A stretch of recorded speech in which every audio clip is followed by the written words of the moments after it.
നമ്മൾ നോർമലിൽ ലൈറ്റ് ഉപയോഗിച്ചുകൊണ്ടിരിക്കും, പെട്ടെന്ന് light bright ആയിട്ടുണ്ടെങ്കിൽ, അതുപോലെ ഫാനുകൾ നോർമലി സ്പീഡ് കറങ്ങിക്കൊണ്ടിരുന്ന് പെട്ടെന്ന് സ്പീഡ് കൂടിയിട്ടുണ്ടെങ്കിൽ അന്നേരം ഓർത്തുള്ള നമ്മുടെ ലൈനിൽ എവിടെയോ ഡബിൾ ഫേസ് വന്നിട്ടുണ്ട്, അല്ലെങ്കിൽ ന്യൂട്രൽ എവിടെയോ കട്ടായിട്ടുണ്ട്.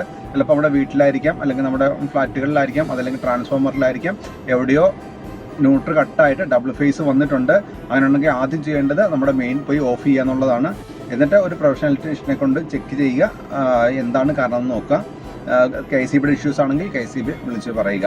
ഏതെങ്കിലും കാരണവശാൽ നമ്മളിത് കണ്ടിന്യൂ ചെയ്തുകൊണ്ടിരുന്ന നമ്മുടെ അപ്ലയൻസുകളും ഈ ലൈറ്റുകളൊക്കെ പെട്ടെന്ന് കംപ്ലൈൻ്റ് ആയി പോകും, പെട്ടെന്ന് അടിച്ചു പോകും. പ്രത്യേകിച്ച് സെൻസിറ്റീവ് ആയിട്ടുള്ള എക്യുപ്മെൻ്റ് എല്ലാം ആ സ്പോട്ടിൽ തന്നെ അടിച്ചു പോകും, അല്ലെങ്കിൽ കത്തിപ്പോവും. അതുകൊണ്ട് ആദ്യം ഇങ്ങനെ എന്തെങ്കിലും ഉണ്ടായിക്കഴിഞ്ഞാൽ പെട്ടെന്ന് നമ്മൾ ശ്രദ്ധിക്കുക. അല്ലാതെ നമ്മൾ വോൾട്ടേജ് കൂടിയതാണെന്നൊന്നും ജസ്റ്റ് വിചാരിച്ചിരിക്കേണ്ട. അത് ഡബിൾ ഫേസ് വരുന്നത് കൊണ്ടാണ്.